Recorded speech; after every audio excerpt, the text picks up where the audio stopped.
話咁快我就到咗比利時嘅布魯塞爾機場啦。上次講到我個行李俾上海海關扣留咗，所以落咗機之後呢，我就要去做行李報失嘅程序啦。大概搞咗半個鐘到啦，終於搞掂，我可以出去啦。哇，你睇下呢度仲用緊意大利50年代嘅經典之作翻頁顯示屏去顯示每一班航班嘅升降㗎。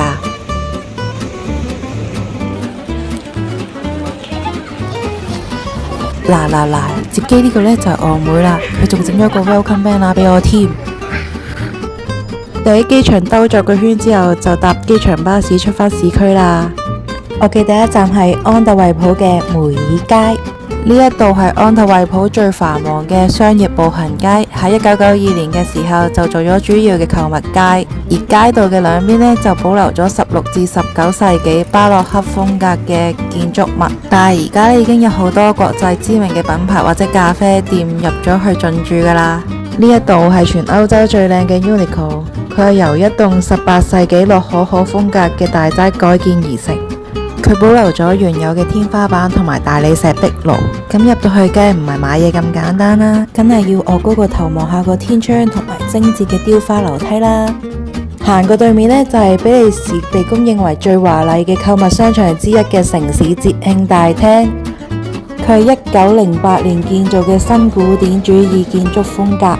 咁喺2000年嘅時候呢，就發生咗一場大火，將佢燒剩嘅骨架啦，然後再用咗3年去精心修復。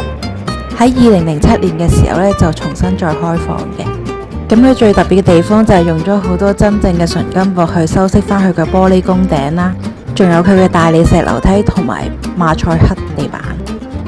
咁雖然呢條街有好多嘢睇啦，但我今次嘅目的唔係睇嘢嘅，其實主要嘅原因係我要買翻我啲生活用品啊！我估都估唔到我喺歐洲第一樣買嘅嘢竟然係底褲啊！但係經過今次教訓之後呢，我就會學識擺啲基本嘅生活用品喺我個背囊度更新㗎啦。放低咗行李之後呢，我哋就去咗有蝴蝶谷之稱嘅法院附近。咁呢度就有一片草地啦，同埋尼烏祖伊德工業廠嘅。咁呢個工業廠嘅功能就係將嗰啲無法回收嘅垃圾去焚化啦，咁即係我哋俗稱嘅焚化爐啦。然之後再將嗰啲熱能咧轉化成電力咧，供應俾翻呢個社區。行下，我哋就去咗附近嘅公園啦。呢度嘅設施主要係用啲比較大型嘅木頭去組成嘅。咁佢有俾小朋友爬嘅地方啦，搖板啦，同埋一個鳥巢嘅天秋。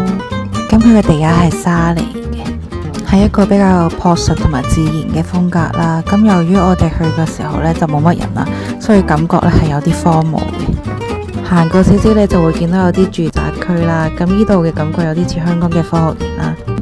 佢係屬於一個比較新起嘅環保高尚住宅區啦。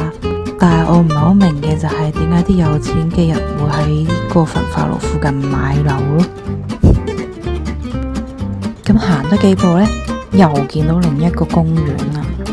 咁呢個公園應該就係嗰啲社區花園嚟嘅。佢呢度種咗唔同嘅菜啦，又有啲花啦，咁都擺得幾靚下嘅。呢一個呢，就係安特衛普嘅水門啦，建於1624年，相傳係畫家魯本斯設計嘅。最初係用嚟通往呢個斯海爾特河嘅一個防禦城門嚟嘅。咁而家就搬咗喺安特衛普南啦，係一個巴洛克風格嘅石造海船門。行咗咁耐都肚餓啦，翻到去呢，阿妹就煎咗啲餃子俾我食啦。你睇下有擺盤噶喎，然後仲有2包零食，一包漢堡味嘅粟米片，同埋一包咖喱酸青蛙味嘅薯片。包薯片幾好食噶，所以值得一試。酸酸地有咖喱味，其實都幾夾噶。